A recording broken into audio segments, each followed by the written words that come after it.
Would you check out these books? These books are amazing. They are huge. There is tons of information that I can use in my games that Paizo has included. These books are they are fantastic.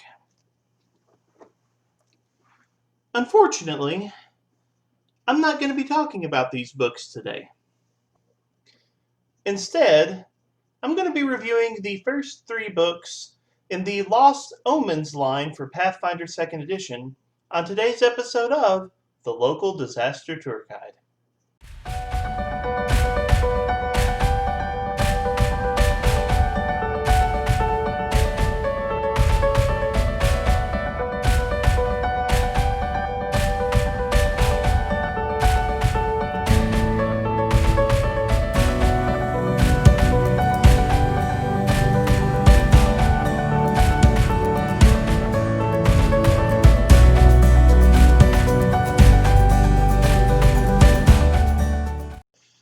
Hello, everyone, and welcome. My name is Mark, and I am the Local Disaster Tour Guide. That's right, I'm a storyteller here to take you on a journey to fantastic realms where you can see all sorts of unique locations, encounter all sorts of amazing people, and run from all sorts of terrifying monsters.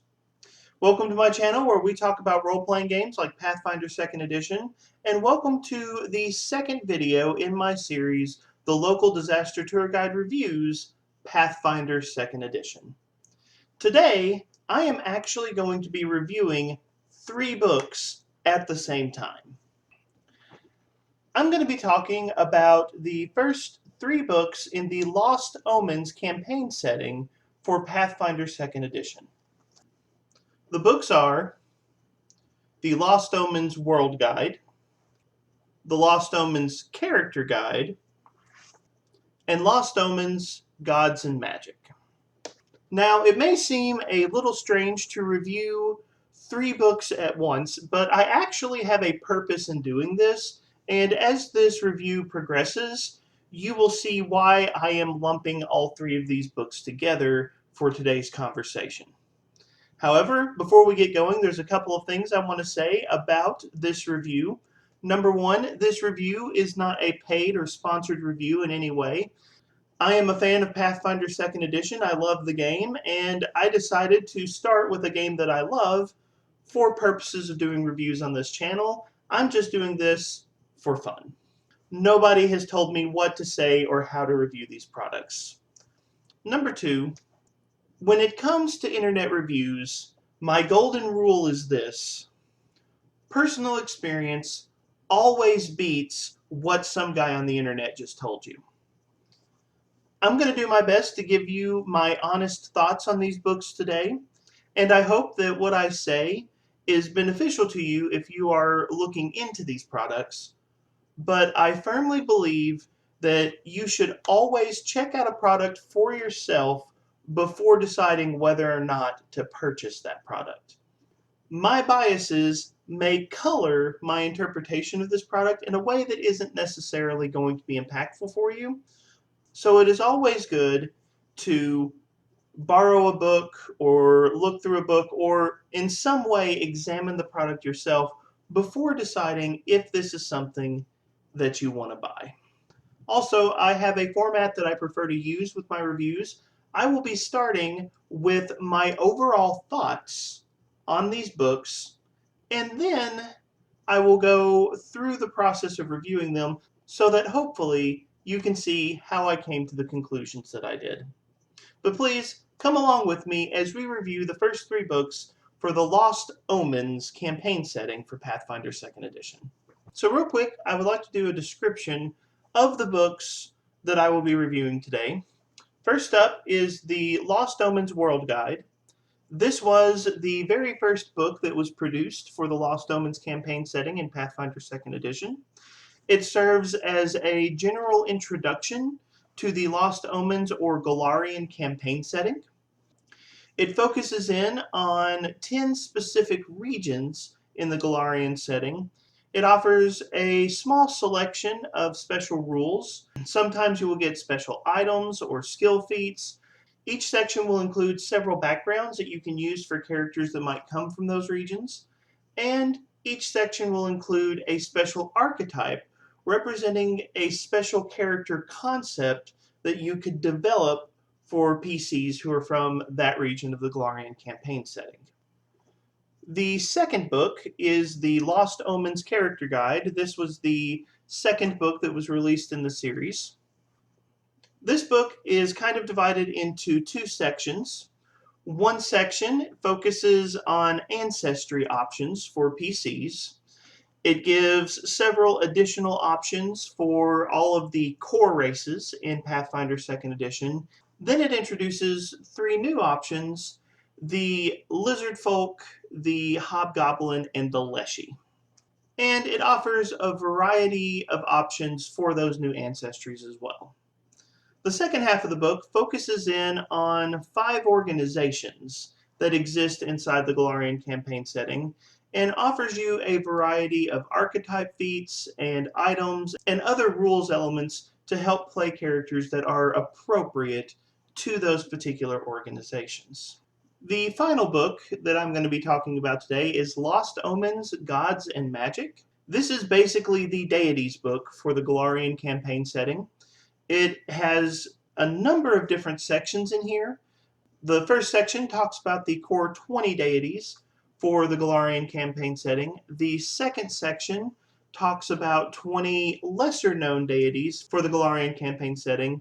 Then it has several other smaller sections that help cover different types of religious worship that might be present in the Golarion campaign setting. A good example of this is the rules for pantheons and characters who might worship a pantheon of deities in Pathfinder 2nd Edition. So as I've said, I always like to start with my final thoughts and then work through the review so that you know how I arrived at those thoughts.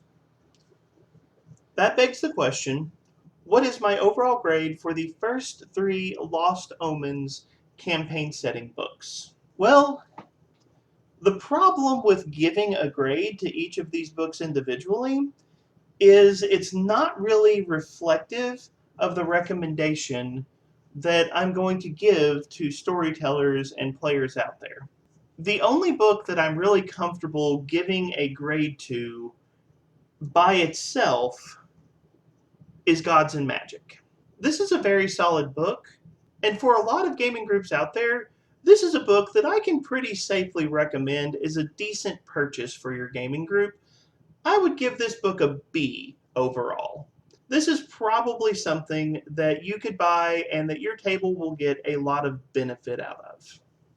But the big overall issue that I have with this series is these books, for better or worse, are very heavily tied together in such a way that honestly, you need to decide, do I want to invest in this series as a whole, or do I want to skip this series because I don't think it's going to be useful to me? Truth be told, if you're looking at one of these books, you probably need to decide if you want to buy all of these books. With that in mind, I'm going to give a couple of grades to these first 3 books. If you are an experienced Pathfinder gamer, if you played Pathfinder 1st Edition, and if you know the Golarion campaign setting reasonably well, honestly, these books kind of average out to a C- in my opinion, and Gods and Magic is carrying most of the heavy weight in that particular grade. If you are new to Pathfinder and you really didn't play Pathfinder 1st Edition, and you don't know much about the Golarion campaign setting, then I would argue this product line may be more of a C+ overall. And I will get into why I say that as I go throughout this review. However, I do strongly recommend that if you are looking at the Lost Omens series, that you really consider the series as a whole, because these books are very interdependent in a way where if you get one book, you probably are going to need others to get the full use out of it. So I realize that that was a very convoluted answer. Let me give you a specific example to explain why I say that. In the Lost Omens World Guide, when you are reading about Absalom and the Starstone Isle, they introduce an archetype specific to that region, which is for the Pathfinder Society. The Pathfinder Society is a core part of the setting. It's a well-known part of the setting, and it makes sense that you would want to include rules for players to be able to play Pathfinder Society characters. You may remember in the Lost Omens character guide, I said that it talks about 5 different organizations and offers rules for those particular organizations. Well, one of those organizations is the Pathfinder Society. And let me give you an example of one of the early problems that I have with this series. So here's a page from the Pathfinder Society section. There are a few archetype feats and character options for the Pathfinder Society in here. A simple example at the top of the page is the Forced Entry Pathfinder Agent feat. And it lists in the prerequisites Pathfinder Agent Dedication. In order to use this particular feat, you must have the Pathfinder Agent Dedication feat. And the problem is that feat is not in this book, it's in this one. I need 2 books to play 1 character archetype. This is going to be an ongoing issue with this series, and I will actually tell you that Paizo has already announced one of the future books for the Lost Omens campaign setting, which is going to focus only on the Pathfinder Society, which means down the road that there are actually going to be 3 books that are probably going to be interwoven where you need all 3 books in order to play 1 character concept. That is one of the biggest issues with this series. Quite often, rules for the same character concept will be spread out over several different books.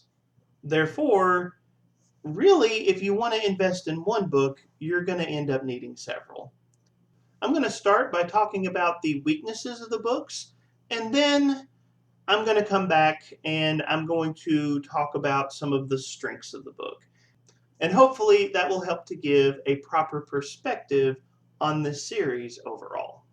Okay, so let's start with weaknesses of the Lost Omens series. If you were paying attention during the trailer, you probably already know the biggest weakness that I'm going to point out for this series, which is the overall lack of content that is being put out with the Lost Omens series. I have played Pathfinder 1st Edition extensively, and I have the Pathfinder 1st Edition equivalents to these books. This is the Inner Sea World Guide for 1st Edition, which is roughly equivalent to the Lost Omens World Guide. This is Inner Sea Gods, which is roughly equivalent to Lost Omens Gods and Magic. And as for the Lost Omens Character Guide, I actually would have to show you 2 books, Inner Sea Races and the Adventurer's Guide. Inner Sea Races is roughly equivalent to the Ancestry section of the Character Guide, and the Adventurer's Guide is roughly equivalent to the Organizations section of the Character Guide. Here's the thing. These 4 books are huge, and there's a ton of information here. The Lost Omens books that I'm reviewing today, 3 books together are about as thick as 2 of these books. There's just so much more information in the 1st edition products than in the 2nd edition products, and as a longtime player of Pathfinder, I really feel the absence of information. I could give you several different examples, but honestly, we'd be here all day, so I'll just offer 2 quick examples. In the Inner Sea World Guide, each nation or region gets about 4 pages of information specific just to the setting of that particular area. Then, throughout other sections of this book, there will be small rules elements and other things that you can do to tie a character to a particular region through game mechanics. By comparison, in this book, each nation or region gets somewhere around 6 or 7 paragraphs, 1 or 2 backgrounds, and maybe an archetype. You're lucky if you have 2 whole pages worth of information for a single country in this book. In other words, the Pathfinder First Edition product easily had twice as much information, if not more, compared to the Second Edition product. You feel that absence. The next comparison I'll make is the Lost Omens Character Guide and the Adventurer's Guide for First Edition. The Lost Omens Character Guide details 5 different organizations within the Pathfinder setting. This book details 18. 5 organizations to 18 organizations. Which of these is going to give dungeon masters and players more to use at their table? So that is a visual on the biggest disappointment that I have for the Lost Omens line. They just don't provide nearly as much information. And the Lost Omens line, these are hardback books. These are expensive purchases that aren't releasing information on nearly the same scale that Pathfinder First Edition products would publish for their campaign. I have to say, as someone who has been with Paizo for a long time, this was really a letdown for me with this product line. Honestly, of these 3 books, the only one that I really feel has a good density of information is Lost Omens Gods and Magic. I feel like they packed a ton of character options and a ton of setting information in a very usable format into the Gods and Magic book. The other 2 really fall short compared to earlier Paizo products, and you really feel it. Also, let's talk about naming conventions for a moment. In Pathfinder First Edition, it was called the Inner Sea World Guide. It was focused specifically on the Inner Sea region for the Golarion campaign setting. In Second Edition, it's called the Lost Omens World Guide, but it focuses on the Inner Sea region and the same areas that are mentioned in this book. Which of these 2 products has the better name? Honestly, it's the First Edition product. The First Edition product tells you what you're going to get. The Second Edition product leads you to believe there's going to be a lot more information in here than what is actually available. So those are 2 huge problems with these books. Number 1, the density of the information is really just subpar to what Paizo has published in the previous edition of this game. And second, the naming conventions for these books can be a little bit misleading. The third thing that I would like to say is, while I appreciate some of the material that is highlighted in these books, I will say that the utility of these books may be hit or miss for different gaming groups. In Pathfinder First Edition, the Inner Sea Races book actually covered over 25 different races that a player could choose for their character in the Golarion setting. The Lost Omens Character Guide, the Ancestries half of this book, only covers 9 ancestries, 6 of them just being more options for the core races. Again, you run into the problem of information density, but this is really important when you are considering purchasing these products, because that narrow window of options that are being presented is really going to determine whether or not this is something that is useful at your gaming table. The 3 new ancestries for the Lost Omens Character Guide are the Hobgoblin, the Leshy, and the Lizard Folk.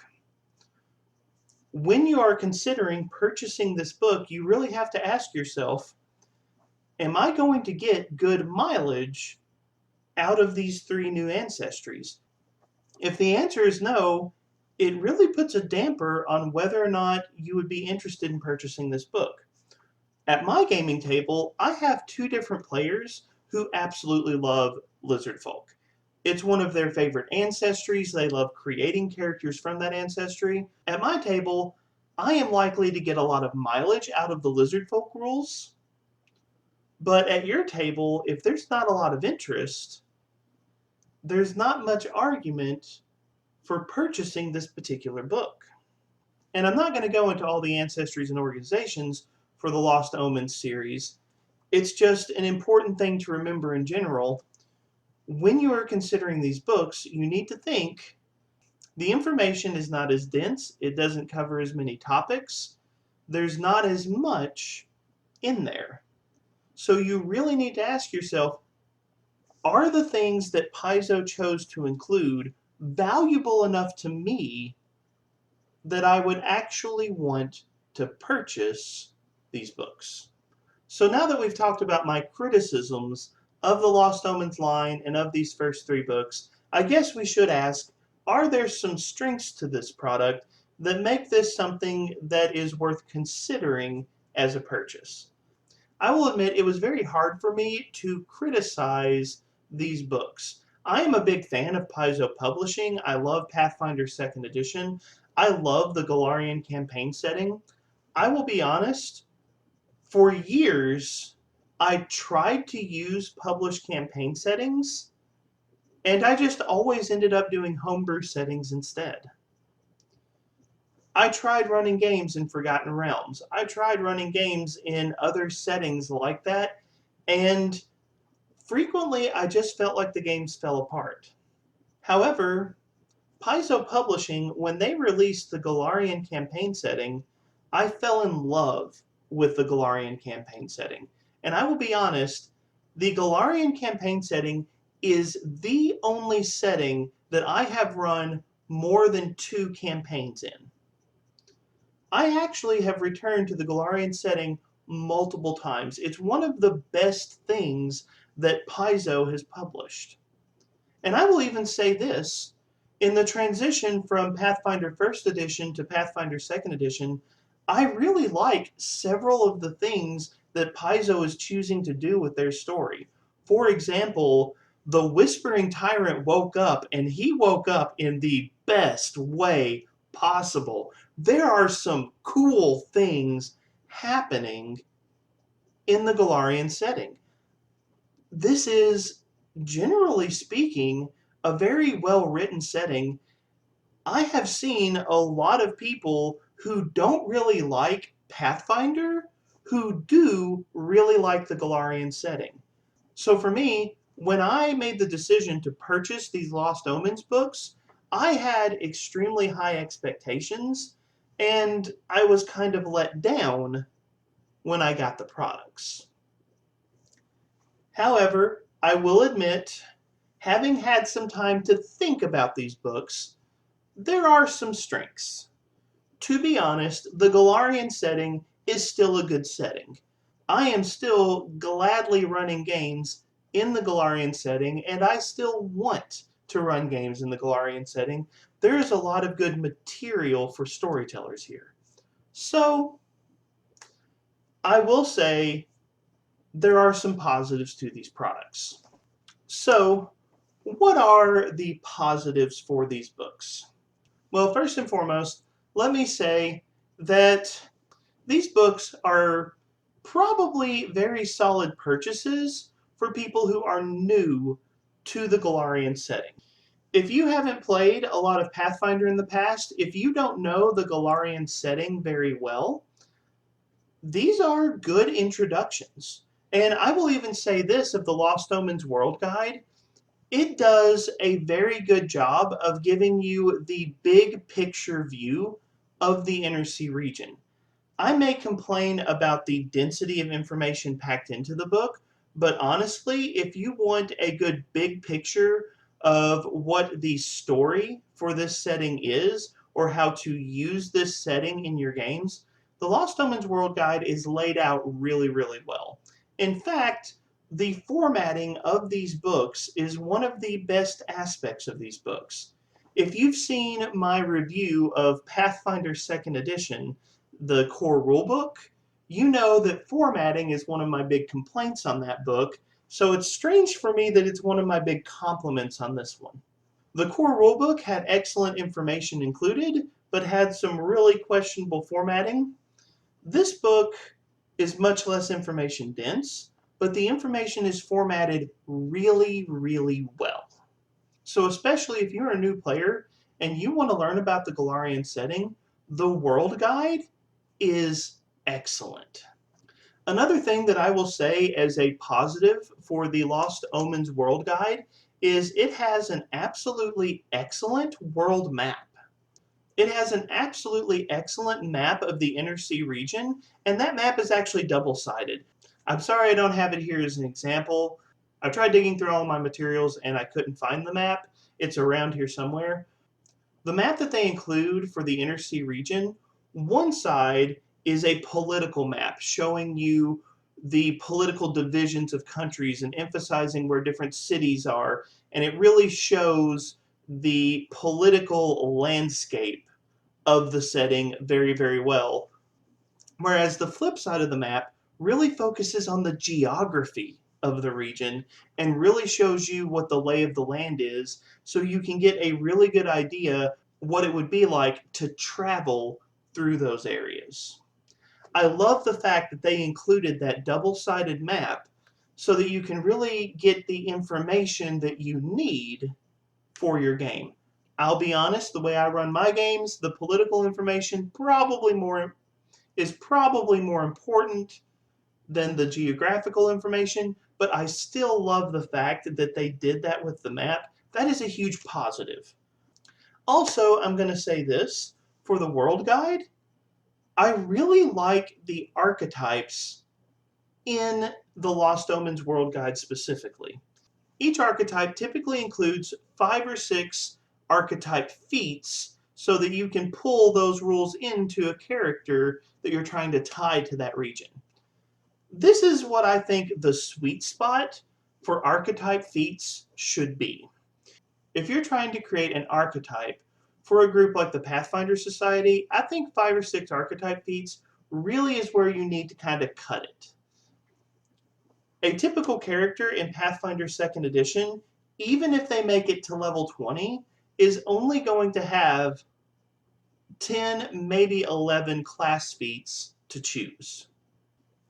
If you have more than 5 or 6 feats for an archetype, you would eat up almost all of the class feats that a character might get over the course of their career. So I think 5 or 6 archetype feats is really good. It lets you pull in some abilities that are useful, but it's not going to overwhelm the choices you have throughout your character progression. The Lost Omens character guide, where it focuses in on 5 organizations, I kind of feel like they take the archetype feats too far because you just have so few class feats during your character progression. I will say this, if you purchase the Game Mastery Guide, there is an option in the Game Mastery Guide that will allow the organization options in the Lost Omens character guide to be much more practical for your gaming table. That being said, if you can use these archetypes, you're going to find out that for the most part, they're really nice. There are several archetypes in these books that I really, really enjoy.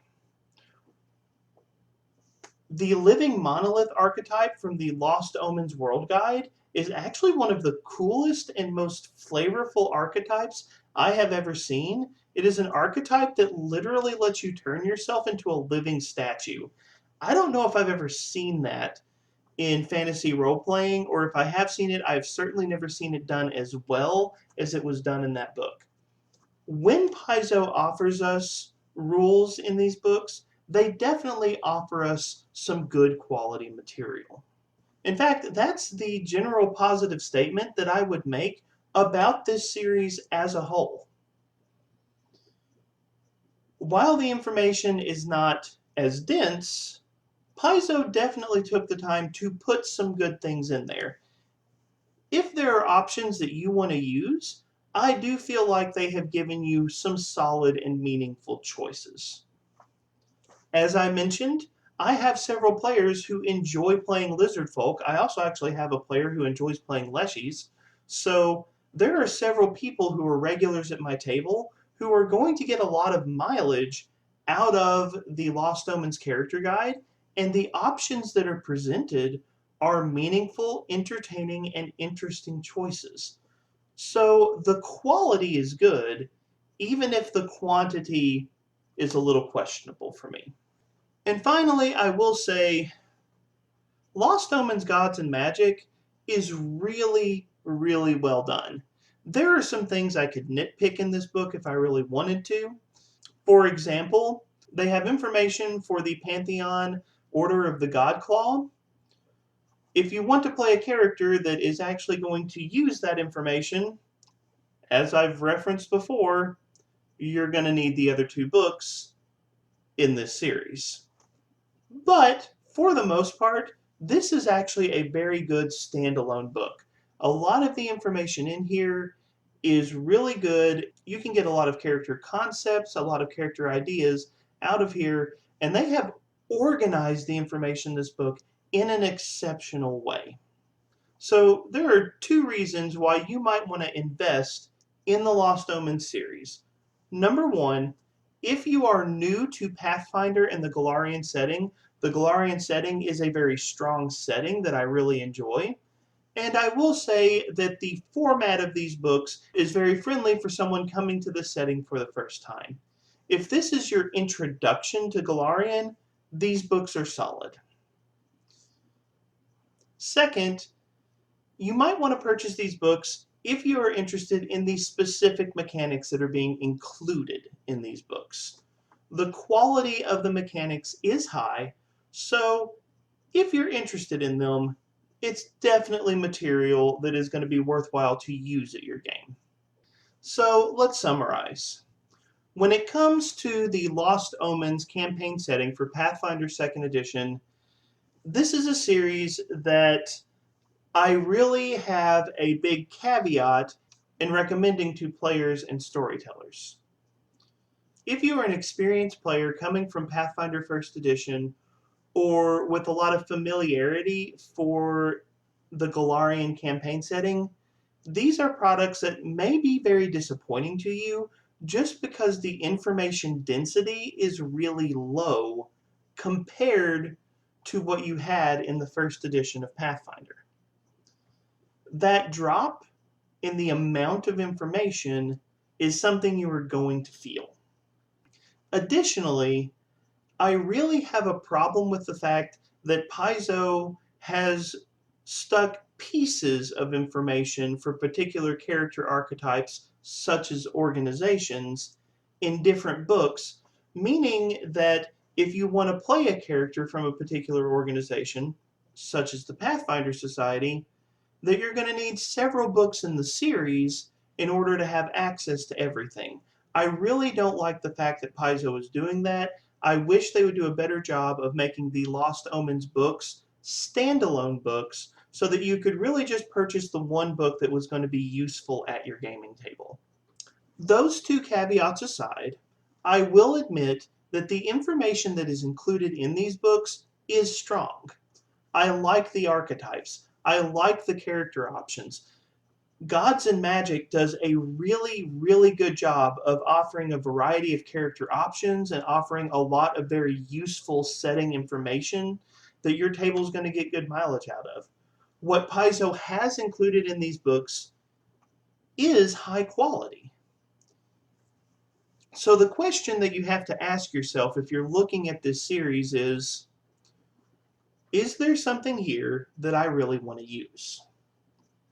If there is something that is going to be beneficial for your gaming table, then this might be something that you want to go in and purchase.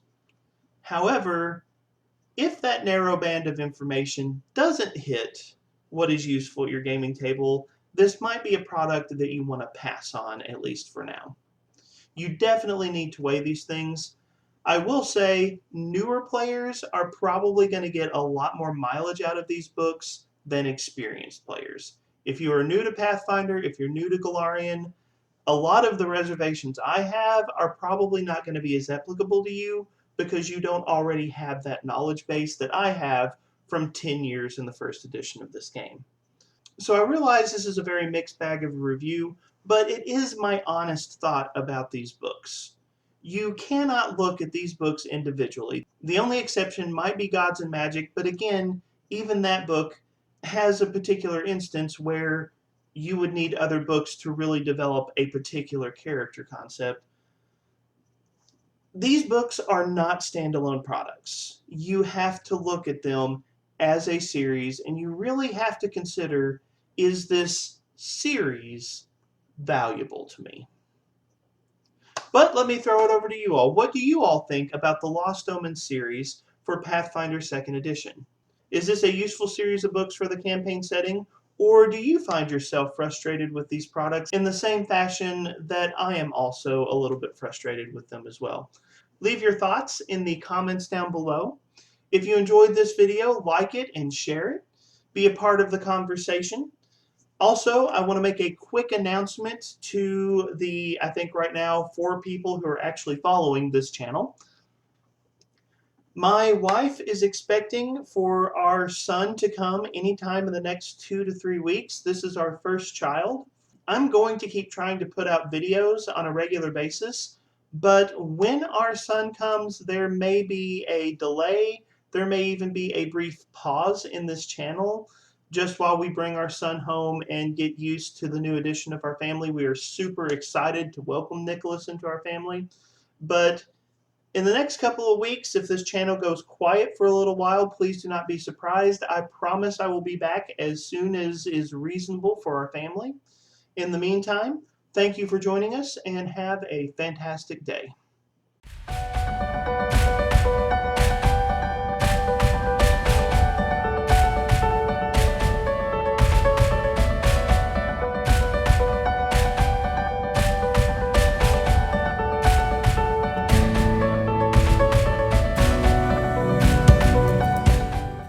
Hello everyone, this is Mark with the post-credits volunteerism shout-out. As you all know, I always like to take a little time in my post-credits to encourage people to be involved in volunteerism. I serve as a chaplain and volunteer coordinator for a local nonprofit, and I get to see the real-world impact of volunteers every single day. I know that volunteers do an incredible work throughout our community, and I know that they really do change the world. Now, in these segments in the past, I have been sharing some of my experience with volunteerism. I have talked about some of the cool things that I've seen. I've talked about some of the fun things that I've done. But I would actually like to spotlight some of your experiences with volunteerism.